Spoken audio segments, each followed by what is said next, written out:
ಫಾರ್ಮ್ಯಾಟ್ನಲ್ಲಿ ನಾವೇ ಬಾಸ್ ಅಂತ ಮೆರಿತಾ ಇದ್ದಂತ ಭಾರತ ಈಗ ಕ್ರಿಕೆಟ್ ಶಿಶುಗಳ ಎದುರಲ್ಲೇ ಮಂಡಿಯೂರಿದೆ.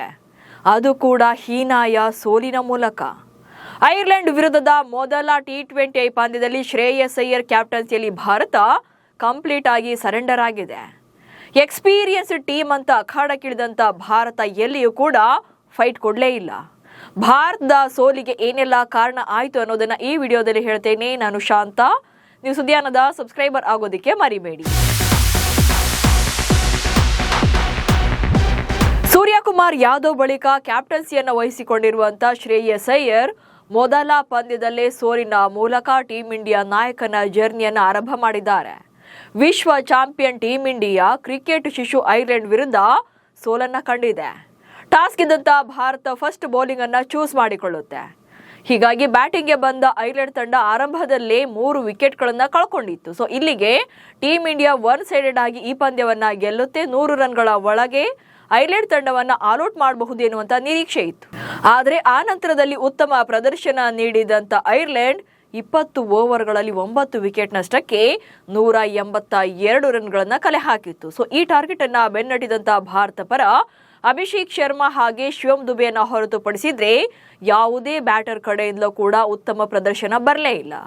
ಹೀಗಾಗಿ 148 ರನ್ಗಳಿಗೆ ಆಲ್ಔಟ್ ಆಗೋ ಮೂಲಕ 34 ರನ್ಗಳ ಬೃಹತ್ ಅಂತರದಲ್ಲಿ ಭಾರತ ಸೋಲೊಪ್ಪಿಕೊಳ್ತು. ಅಷ್ಟಕ್ಕೂ ಕ್ರಿಕೆಟ್ ಶಿಶು ಎದುರು ಬಲಿಷ್ಠ ಭಾರತ ಎಡವಿದ್ದು ಎಲ್ಲಿ ಅನ್ನೋದನ್ನ ನೋಡ್ತಾ ಹೋಗೋಣ. ಟಾಸ್ ಗೆದ್ದ ಭಾರತ ಬೌಲಿಂಗ್ನಲ್ಲಿ ಧಾರಾಳವಾಗಿ ರನ್ಸ್ ಅನ್ನ ಬಿಟ್ಕೊಟ್ಟಿದ್ದು.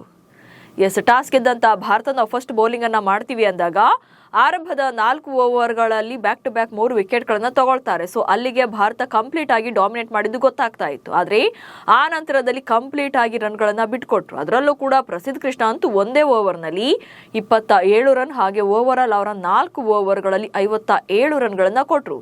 14+ ಎಕಾನಮಿಯಲ್ಲಿ ರನ್ಗಳನ್ನ ಬಿಟ್ಕೊಟ್ಟಿದೆ. ಇಲ್ಲಿ ಹೆಚ್ಚುವರಿ ರನ್ಗಳನ್ನ ಕಲೆ ಹಾಕೋಕೆ ಐರ್ಲೆಂಡ್ಗೆ ಸಾಧ್ಯವಾಗಿದ್ದು. ಇನ್ನು ವಾಷಿಂಗ್ಟನ್ ಸುಂದರ್ ಕೂಡ 1 ಓವರ್ ಬೌಲಿಂಗ್ ಮಾಡಿದ್ರು ಕೂಡ 19 ರನ್ಗಳನ್ನ ಒಂದೇ ಓವರ್ನಲ್ಲಿ ಬಿಟ್ಕೊಡ್ತಾರೆ. ಸೊ ಹೀಗೆ ಕಂಪ್ಲೀಟ್ ಆಗಿ ಬೌಲಿಂಗ್ ವೀಕ್ನೆಸ್ ಇಲ್ಲಿ ಗೊತ್ತಾಗ್ತಾ ಇತ್ತು. ಜೊತೆಗೆ ಬ್ಯಾಟಿಂಗ್ ನಲ್ಲಿ ಅಭಿಷೇಕ್ ಮಾತ್ರನೇ ಬೆಸ್ಟ್ ಇನ್ನಿಂಗ್ಸ್ ಆಡಿದ್ದು.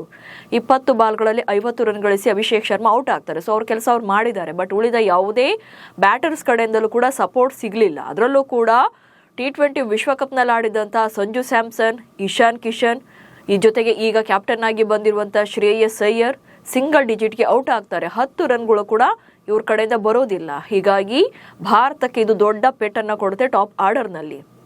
ಇನ್ನು ಮಿಡಲ್ ಆರ್ಡರ್ ಬ್ಯಾಟರ್ಗಳ ಕಡೆಯಿಂದಲೂ ಕೂಡ ಬಾರದಂತ ರನ್ಸ್.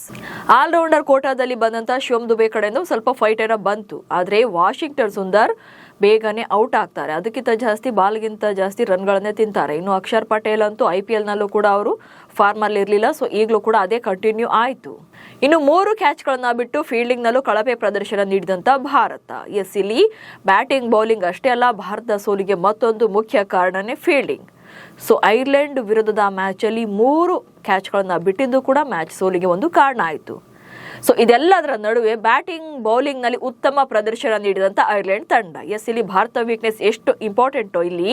ಸೊ ಅದಕ್ಕಿಂತ ಮುಖ್ಯವಾಗಿ ಐರ್ಲೆಂಡ್ ತಂಡದ ಪ್ರದರ್ಶನ ನಿಜಕ್ಕೂ ಕೂಡ ಅತ್ಯದ್ಭುತವಾಗಿರುವಂಥದ್ದು. ಬ್ಯಾಟಿಂಗ್ ಇರ್ಬೋದು ಅಥವಾ ಬೌಲಿಂಗ್ ಇರ್ಬೋದು. ಸೊ ಉತ್ತಮ ಪ್ರದರ್ಶನ ನೀಡಿಯೇ ಈಗ ಬಲಿಷ್ಠ ಭಾರತವನ್ನ ಸೋಲಿಸಿ ಈಗ for the first time Bharat ವಿರುದ್ಧ T20 ಪಂದ್ಯವನ್ನ ಗೆದ್ದಿರುವಂತ ಇತಿಹಾಸವನ್ನ ಮಾಡಿದ್ದಾರೆ. ಹೀಗೆ ಐರ್ಲೆಂಡ್ ವಿರುದ್ಧದ ಮ್ಯಾಚ್ ಅಲ್ಲಿ ಭಾರತ ಎಲ್ಲಿಯೂ ಕೂಡ ಫೈಟ್ ಕೊಡಲೇ ಇಲ್ಲ. ಕ್ರಿಕೆಟ್ ಶಿಶುಗಳವರು ನಮಗೆಲ್ಲಿ ಫೈಟ್ ಕೊಡ್ತಾರೆ ಎನ್ನುವಂತ ಓವರ್ ಕಾನ್ಫಿಡೆನ್ಸ್ ನಲ್ಲಿ ಅಖಾಡಕ್ಕಿಳಿದಿದ್ರು. ಆದರೆ ಭಾರತದ ಚಾಂಪಿಯನ್ಸ್ ಎನ್ನುವಂತ ಅಹಂಕಾರಕ್ಕೆ ಈಗ ಐರ್ಲೆಂಡ್ ಪೆಟ್ಟು ಕೊಟ್ಟಿದೆ. ಭಾರತ ಈಗ ಅಲರ್ಟ್ ಆಗಲೇಬೇಕಿದೆ. ನಾಳೆ 2ನೇ ಪಂದ್ಯದಲ್ಲಾದ್ರೂ ಕೂಡ ಗೆಲ್ಲಬೇಕಿದೆ. ಯಾಕಂದ್ರೆ ಜುಲೈ 1ರಿಂದ ಇದೇ ತಂಡ ಅಂದ್ರೆ ಇದೇ ಭಾರತ ತಂಡ ಬಲಿಷ್ಠ ಇಂಗ್ಲೆಂಡ್ ವಿರುದ್ಧ 5 ಪಂದ್ಯಗಳ T20 ಸರಣಿ ಆಡಬೇಕಿದೆ. ಸೊ ನಿಮ್ಮ ಪ್ರಕಾರ ಐರ್ಲೆಂಡ್ ವಿರುದ್ಧ ಭಾರತದ ಸೋಲಿಗೆ ಏನೆಲ್ಲ ಕಾರಣ ಆಯಿತು ಅನ್ನೋದನ್ನ ಕಮೆಂಟ್ಸ್ ಮೂಲಕ ತಿಳಿಸಿ. ಹಾಗೆ ಸುದ್ದಿಯನ್ನು ಫಾಲೋ ಮಾಡಿ. ನಮಸ್ಕಾರ.